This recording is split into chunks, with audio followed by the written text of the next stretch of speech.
Arun Govil guarantee అందరికీ గుర్తే ఉంటుందండి. మనకు రామాయణం టీవీ సీరియల్ వచ్చినప్పుడు రాముడిగా పరిచయం అయ్యారు అరుణ్ గోవిల్ గారు. వీరు ఇప్పుడు మీరట్ పార్లమెంటు సభ్యులుగా ఉన్నారనమాట.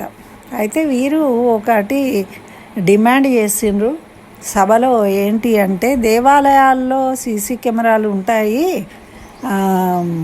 మరి భద్రత కోసము, అదేవిధంగా మసీదుల్లో కూడా సీసీ కెమెరాలు పెట్టాలి అని డిమాండ్ చేస్తున్నారు అన్నమాట. మరి ఇది కూడా ఆలోచించదగ్గ విషయము, అత్యవసరం కూడా. ఇప్పుడు ప్రస్తుతం జరుగుతున్న విషయాలు వింటున్నాం కాబట్టి మసీదుల్లోనే కాదండి, ప్రార్థనా స్థలాలు ప్రతి చోట కూడా సీసీ కెమెరాలు ఉండాలి. చర్చిల్లో కూడా ఉండవలసిందే. ఎందుకంటే ఎన్నో సంఘ విద్వేషక చర్యలు జరుగుతూ ఉన్నాయని మనకు బయటకు వస్తున్నది, న్యూస్ వింటున్నాం. కాబట్టి వీరు లేవనెత్తిన ఈ విషయాన్ని మనం అందరము భారతదేశం యావత్తు ఆహ్వానించాలి. మరి దాన్ని అమలు చేసే దిశగా ప్రభుత్వాలు ముందుకు రావాలి అని కోరుకుందాం. మరి మీరేమంటారో మీ కామెంట్లో తెలియజేయండి.